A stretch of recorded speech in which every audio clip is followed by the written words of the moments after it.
BMS academy में आपका स्वागत है। पहले हम यहाँ पे दोनों हेडर फाइल्स को शामिल कर लेते हैं अपने पास।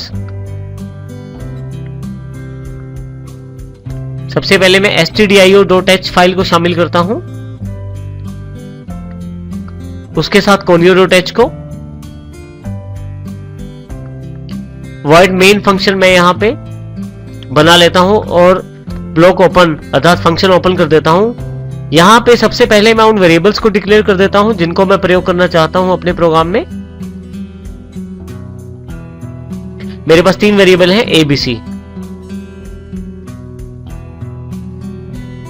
मैं क्लियर स्क्रीन का प्रयोग कर लेता हूं पिछली या पुरानी आउटपुट्स को हटाने के लिए स्क्रीन से।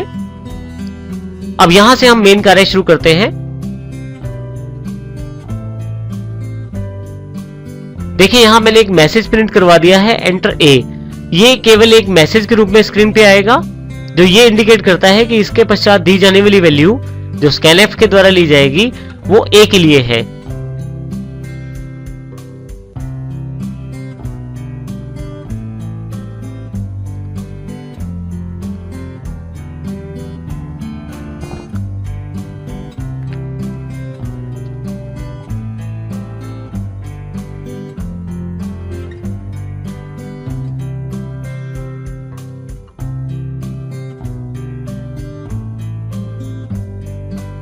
बिल्कुल सेम प्रोसेस मैंने B के लिए भी कर दिया है। जैसे मैंने printf और scanf का प्रयोग A वेरिएबल के लिए किया है, बिल्कुल वैसे ही मैंने printf और scanf का प्रयोग B वेरिएबल के लिए किया है।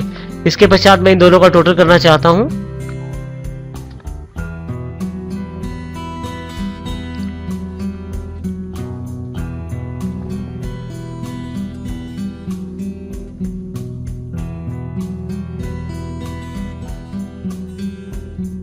और अपने मेन फंक्शन को क्लोज कर देता हूं। यहां यदि आप ध्यान से देखें तो एड्रेस ऑफ ऑपरेटर का जो प्रयोग किया गया है वो केवल scanf में किया गया है क्योंकि इसमें हमें वैल्यू को स्टोर करना होता है। उसके साथ ही यहां पे आप देखें मैंने %d का इस्तेमाल किया है जो कि फॉर्मेट स्पेसिफायर है, जो ये बताता है कि A जो वेरिएबल है वो इंटीजर डेटा टाइप का है। इसी तरह से scanf B में भी ऐसे किया गया है। अब मैं इस प्रोग्राम को रन करने के लिए Ctrl+F9 का प्रयोग करता हूं। आप देखें तो यहाँ स्क्रीन पे एंटर A इक्वल टू एक कर्सर ब्लिंक कर रहा है यहाँ पे जो A की वैल्यू हमसे मांग रहा है। जो भी कीबोर्ड पे मैं वैल्यू टाइप करूंगा वो वैल्यू A में स्टोर कर दी जाएगी। जैसे ही मैं 10 रख के एंटर करता हूं मेरे पास देखिए यहाँ पे एंटर B की वैल्यू मांगी जा रही है। अब मैं यहाँ 20 एंटर कर देता हूं। जैसे ही एंटर करता हूं यहाँ पे मैं देखिए मेरे पास C के द्वारा आउटपुट शो कर दी गई है, वैल्यू C इक्वल टू 30। अब इसका अर्थ ये हुआ कि इसने वैल्यू प्रोग्राम के रन करते समय मेरे से मांगी है, तो इसको मैं अपनी आवश्यकता अनुसार चेंज कर सकता हूं और जो भी व्यक्ति इस प्रोग्राम का प्रयोग करता है वो भी अपने आवश्यकता अनुसार वैल्यूज दे सकता है और वांछित आउटपुट प्राप्त कर सकता है। इसको हम दोबारा रन करते हैं प्रोग्राम को। अब की बार वैल्यूज में चेंज कर देता हूं। देखिए जो वैल्यूज आप देते हैं उसके अकॉर्डिंग आपके पास आउटपुट उपलब्ध होता है। मैं फिर से एंटर करके प्रोग्राम पे वापस आ जाता हूं। तो इसका अर्थ ये हुआ कि scanf के द्वारा ली गई वैल्यूज को आप रन टाइम पे चेंज कर सकते हैं और इसका प्रयोग आप कीबोर्ड से वैल्यूज प्राप्त करने के लिए कर सकते हैं। इसी प्रकार से printf का प्रयोग आई हुई आउटपुट को शो करने के लिए कर सकते हैं। आने वाले एग्जांपल्स में हम देखेंगे कि printf scanf के साथ ही हम सभी एग्जांपल्स को रन करेंगे और इसके द्वारा ही लगभग सभी प्रोग्राम हमारे संपूर्ण होंगे।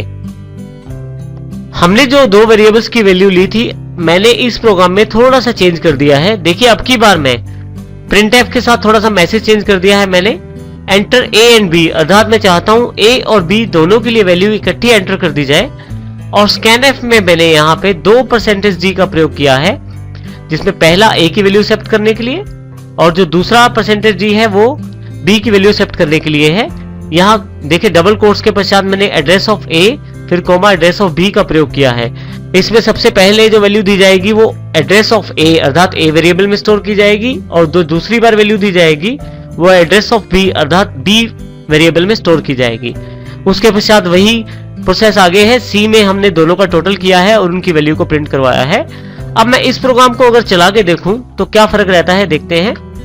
देखिए यहाँ पे मैसेज जो है वो A और B दोनों के लिए अवेलेबल हो गया है। सबसे पहले मैं यह वैल्यू लिखता हूँ और जैसे ही एंटर प्रेस करता हूँ मेरे पास नीचे वाली लाइन में कर्सर आ जाएगा, लेकिन यहाँ दूसरी वैल्यू भी मैं एंटर कर देता हूँ और उसके पश्चात एंटर करने के पश्चात देखिए आपके पास यहाँ पे C में दोनों का टोटल अवेलेबल हो गया है। अर्थात आपने दो वेरिएबल्स की वैल्यू एक साथ प्राप्त कर ली है। इसको हम दोबारा रन करते हैं। देखिए अब की बार मैंने स्पेस के साथ ये किया है। सबसे पहले वाली वैल्यू A को दे दी गई जो 11 है, और दूसरी वैल्यू 22 है या 22 है वो B को दे दी गई। C में दोनों का टोटल अवेलेबल हो गया है। तो इस प्रकार आप चाहें तो एक से अधिक वेरिएबल्स की वैल्यू एक ही बार आप scanf से रीड कर सकते हैं। आप जो भी कीबोर्ड पे वैल्यूज प्रेस करेंगे स्पेस देकर, वो सभी वैल्यूज scanf के द्वारा उन पर्टिकुलर वेरिएबल्स में स्टोर कर दी जाएंगी। तो इस प्रकार यदि हम यहाँ देखें तो पहले एग्जांपल में जब हम मैन्युअल वैल्यूज देते हैं, यानी कि बार बार प्रोग्राम में चेंज करते हैं, तो आपके पास हर बार सेम आउटपुट रहता है यदि आप वैल्यू चेंज नहीं करते। और इसके साथ ही आपको हर बार प्रोग्राम की कोडिंग में जाके उस वैल्यू को चेंज करना पड़ता है। परंतु scanf से आप अपने प्रोग्राम को रन करते समय ही वैल्यूज दे सकते हैं, और जिसके साथ उन वैल्यूज के आधार पे ही आपका आउटपुट आपके पास अवेलेबल रहता है। इस पिक्चर के आधार पे देखिए हम printf और scanf के कार्य का निर्धारण कर सकते हैं। हमारा जो प्रोग्राम होता है उसको जो इनपुट वैल्यूज चाहिए होती हैं वो scanf प्रदान करता है, जो वो यूजर से कीबोर्ड के द्वारा प्राप्त करता है, और फिर प्रोग्राम उन वैल्यूज के आधार पे अगर कोई आउटपुट जनरेट करता है तो printf के द्वारा उसको स्क्रीन तक पहुंचाता है।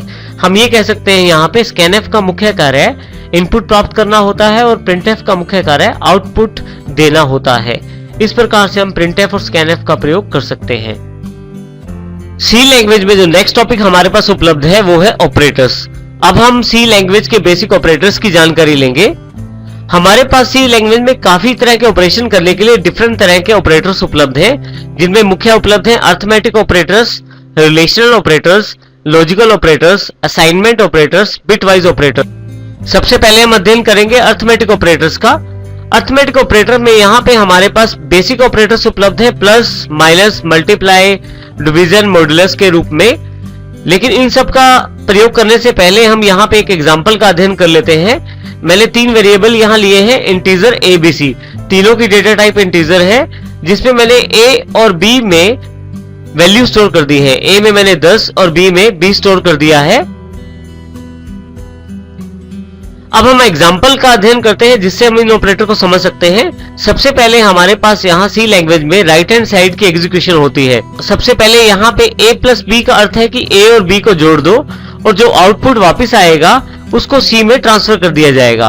तो हमारे पास यदि A 10 है और B 20 है तो उनका टोटल 30 है और C में 30 स्टोर कर दिया जाएगा। इसी तरह से नेक्स्ट ऑपरेटर माइनस का है। यदि आप एक वेरिएबल में से दूसरे वेरिएबल को माइनस करना चाहते हैं, तो जैसे मैंने B में से A को माइनस किया है, तो यहाँ पे जो आउटपुट आएगा उसे फिर से C में स्टोर कर दिया जाएगा, जैसे हमारे उदाहरण में यहाँ 10 आउटपुट है।